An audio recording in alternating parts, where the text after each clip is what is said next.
தமிழகத்தில் பாஜகவின் நிலையான மற்றும் உறுதியான இடத்தை உருவாக்க தலைவர்களும் தொண்டர்களும் முழு மூச்சாக ஈடுபட்டு வருகின்றனர்.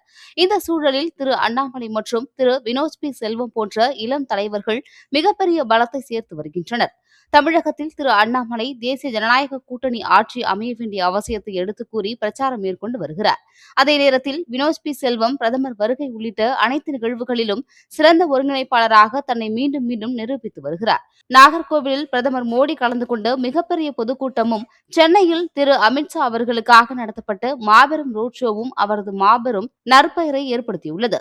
சென்னை மயிலாப்பூரில் நடைபெற்ற அமித்ஷா அவர்களின் சாலை பேரணி மிகப்பெரிய திரளான மக்கள் ஆதரவை பெற்று சாதனை புரிந்தது. இதனால் தமிழக பாஜகவில் பலரும் வினோத் அவர்களை சிறந்த ஒருங்கிணைப்பாளர் என பாராட்டியுள்ளனர். பாஜகவில் தன்னை முன்னிலைப்படுத்தலை விட சேவை என்பதும் தொண்டு என்பதும் முக்கியம் என உணர்ந்திருக்கும் அண்ணாமலை மற்றும் வினோத் பி செல்வம் ஆகியோர் தொகுதி வாய்ப்பு வழங்கப்படாத போதிலும் உண்மையான கட்சி பணியாளர்களாக முழு அர்ப்பணிப்புடன் கட்சிக்காக உழைத்து வருகின்றனர்.